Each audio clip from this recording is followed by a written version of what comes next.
ওয়াল্লাহ ভাস্কর্য বিরোধী আন্দোলন এটা তাওহীদ এবং শিরকের আন্দোলন, শিরকের সংঘাত ছিল। ভাস্কর্যের পক্ষে যারা ছিলেন তারা শিরকের পক্ষে ছিলেন, ভাস্কর্যের বিপক্ষে যারা ছিলেন তারা তাওহীদের ঝান্ডা সমুন্নতকারী।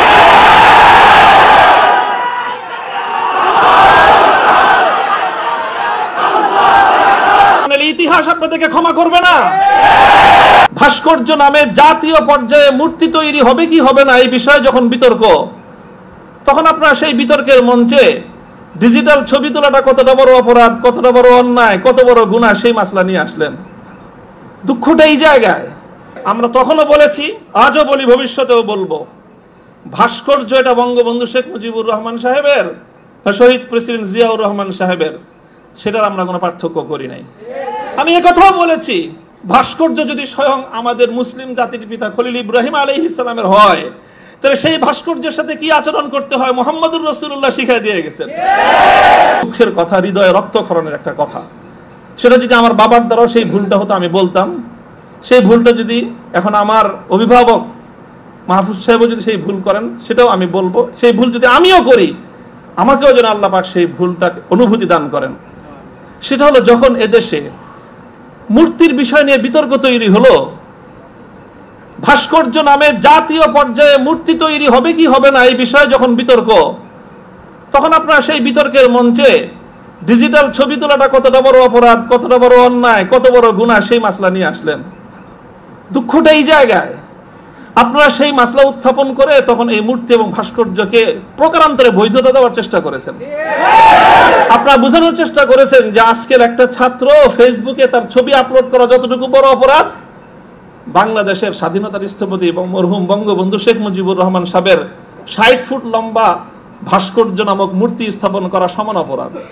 এটা বোঝানোর চেষ্টা করেছেন আপনারা। ব্যাপারটা কি এক? এটাই হলো দুঃখ যে এই কাজটা সামনে করেন না আপনারা।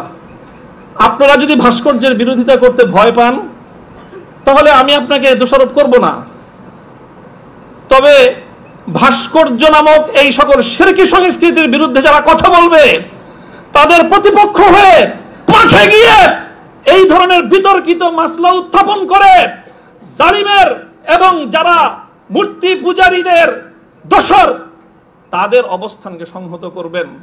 আমি জানি না, যদি বুঝে করে থাকেন গফরাল্লাহু লাকুম, আল্লাহ আপনাদেরকে মাফ করুক। আপনি যদি বুঝে শুনে করে থাকেন, আখাফু আলাইকুমুশ শিরক, আখাফু আলাইকুমুশ শিরক, না বুঝে করে থাকেন, সেটাই আমার ধারণা যে আপনারা অনেক বড় বড় আলেম, রাজনৈতিক প্রজ্ঞা আপনাদের কিছুটা ঘাটতি থেকে থাকতে পারে এই ক্ষেত্রে অন্তত। কাজেই এই জায়গাটায় বিলম্ব হলে আপনারা কথা বলেন, বিলম্ব হলেও কথা বলেন, ইতিহাস আপনাদেরকে ক্ষমা করবে না। মনে রাখেন না যে আমরা হেফাজতে ইসলামের কিছু নওজওয়ান আলেম এবার যেটা করছে, সরকার একটা ভালো বুদ্ধির কাজ করছে। আগের বার থেকে, আগের অতীত থেকে তারা শিক্ষা নিছে। তো শাইখুল হাদিসের মতো, মুফতি আমিনী সাহেবদের মতো বৃদ্ধ মানুষদেরকে মানে তারা আটকায় জাতির কাছে তারা একটা বিশেষ মানে বড় ধরনের একটা মানে আসামির কাঠগড়ায় দাঁড়ায় গেছিল। এবার তারা আমাদের মুরব্বীদেরকে কারো গায়ে স্পর্শ করে নাই। শুরুই করছে মামুনুল হক থেকে, যে এদের হাত পাও গুলি সব ভাঙিয়ে দাও, তাইলে এই বুড়া মাথা যেগুলো আছে সেগুলো আর কি করবে, এই পলিসি নিছেন। তো কাজেই যেটা করেছেন সেটা হলো, আবারও বলছি, যে এই ধরনের যখন তাওহীদ এবং শিরকের লড়াই হয়ে দাঁড়াবে, আল্লাহ ভাস্কর্য বিরোধী আন্দোলন এটা তাওহীদ এবং শিরকের আন্দোলন, শিরকের সংঘাত ছিল। ভাস্কর্যের পক্ষে যারা ছিলেন তারা শিরকের পক্ষে ছিলেন, ভাস্কর্যের বিপক্ষে যারা ছিলেন তারা তাওহীদের ঝান্ডা সমুন্নতকারী।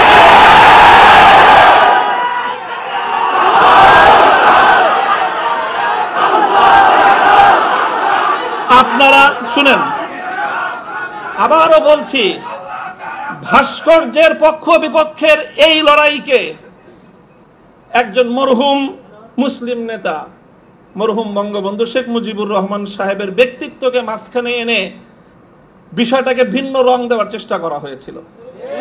আমরা তখনও বলেছি, আজও বলি, ভবিষ্যতেও বলবো, ভাস্কর্য এটা বঙ্গবন্ধু শেখ মুজিবুর রহমান সাহেবের, শহীদ প্রেসিডেন্ট জিয়াউর রহমান সাহেবের, সেটার আমরা কোনো পার্থক্য করি নাই।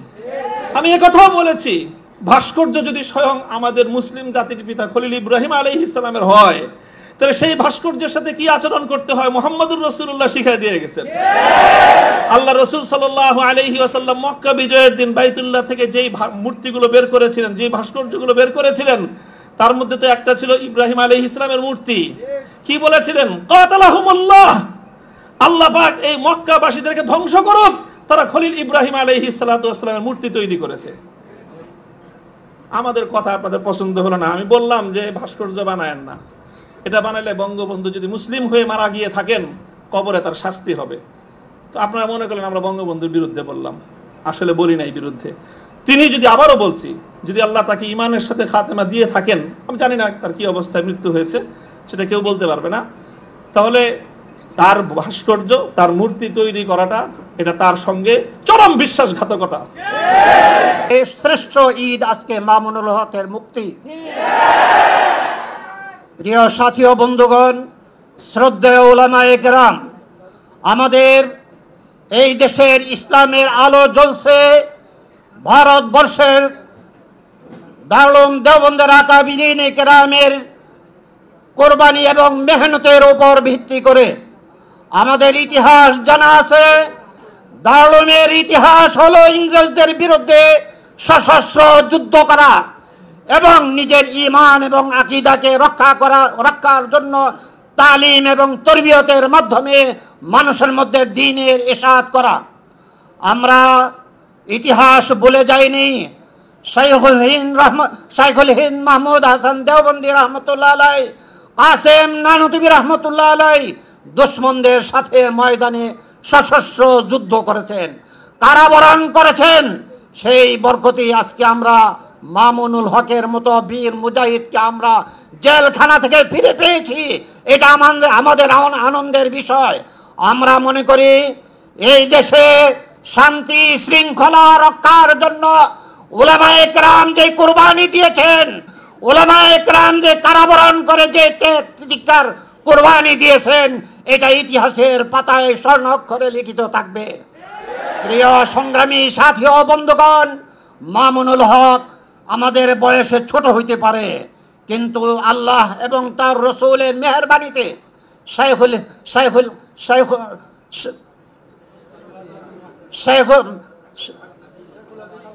হাদিস আল্লামা আজিজুল হক রহমতুল্লাহ আলাইহির এই রক্তের সূর্য সন্তান দুইজন, মাহফুজুল হক এবং মামুনুল হক হাফিজাহুমুল্লাহ। আমরা দোয়া করি এই জাতিকে নেতৃত্ব দেওয়ার জন্য। ইতিপূর্বে আমাদের জেল জুলুম খেটে অনেক ভাইয়েরা এসেছেন। দুঃখ এবং কষ্টের কথা আমি বলছি, জেলখানা থেকে কষ্ট করে এসে অনেকে হাত মিলাচ্ছেন ডাইনে বামে। আমরা ধিক্কার জানাই তাদেরকে। যারা জেলখানায় যায় নাই তারাও এদেশের প্রভুদেরকে খুশি করার জন্য তারা ডাইন বামে ঘুরছেন, এগুলি মানুষ জানে। আমরা আমাদের সিপাহ সালার মামুন ভাইকে আমরা অনুরোধ করব, এই জাতিকে নেতৃত্ব দিতে হবে আপনার। যত ধরনের দালাল আছে তাদেরকে ডিঙ্গাইয়া তৌহিদি জনতাকে সামনে নিয়ে এই দেশের স্বাধীনতা সার্বভৌমত্বের রক্ষা করতে হবে আপনাকে। আপনার সাথে এদেশের তৌহিদি জনতা শুধু মাদ্রাসামুখী নয়, স্কুল কলেজ এবং ভার্সিটির দিনদার পরহেজগার তবকার সকল শ্রেণীর মানুষ আপনার সাথে আছে। আপনি সাহসিকতার সাথে, হিম্মত এবং কোরবানির সাথে এগিয়ে যান, জাতি আপনার সাথে সাথ দিবে ইনশাআল্লাহ। ওয়া আখির দাওয়ানা আলহামদুলিল্লাহি রাব্বিল আলামিন।